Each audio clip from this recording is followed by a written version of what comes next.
Today we're going to remove the fuel pump from this 2015 Honda Civic Si Coupe. Alright, I just made a video of how to remove the back seats to get to it. Make sure you watch that video before you watch this one to get to this step. Once you are here at this step, what we're going to do is use a trim tool removal to remove this from here. And we can just slide this like so. Alright, this will be 12mm sockets or socket to remove those bolts. There is a total of 4 of them. 1, 2, 3, and 4. We're also going to use that trim tool removal to remove this piece from here. Simply slide underneath it and pick that sucker out. If not, I believe it has a clip on the other side actually. Yeah, it does. So we have to push that in and then it'll come out. And there it is. These are the little flaps I was talking about. Alright, to access the fuel pump, there is a total of 4 Phillips screws holding it into place. We're going to remove these from here. It's 1, 2, 3, and 4. Remove the screws, and using the trim tool removal, you can apply some pressure and remove this from there. Move this over to the side. We'll release the pigtail from here. Press that in. There it is. Little tabs right there. Set that over to the side.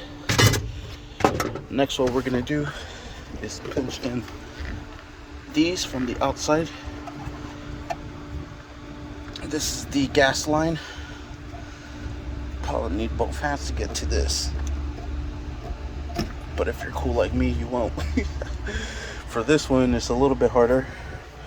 I am going to use the trim tool removal to apply some pressure right on this little green tab and a flathead on the other side.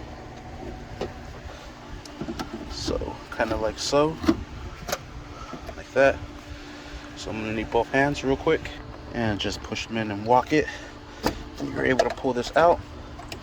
Alright, so I am not going to go all the way to the extent of pulling this pump out because I just did it.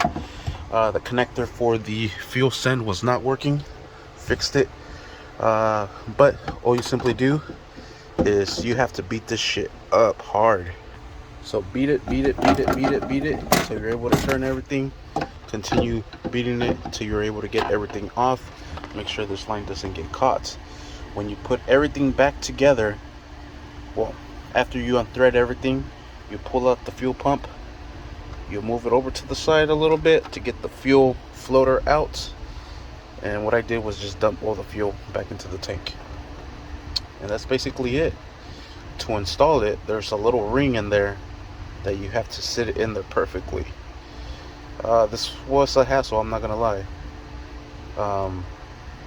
Make sure this dot is lined up with this here, and as you can see, it moved, but it was lined up. There's also these lines that tell you this is where it needs to line up. So these lines need to meet this dot, this little arrow. Put that O-ring down at the bottom. You have to make it flush, otherwise it'll keep flipping out. So you have to get it in there flush. Press this fuel pump up against this O-ring or this ring to lock it up all the way up. Match these points and then press everything down, hand thread it down. Once you get it going, same process, beat it back in. Once you have it all beat up and you can't really spin it anymore, you just want to make sure you have this lined up with this, because this is where your fuel lines meet to connect everything back into place. And there you have it. Make sure you connect the pigtail. And that one does not clip in, so I have to give it a little oof. You know what I mean? Put this sucker back into place. Put the screws back into place. Put that bracket back into place.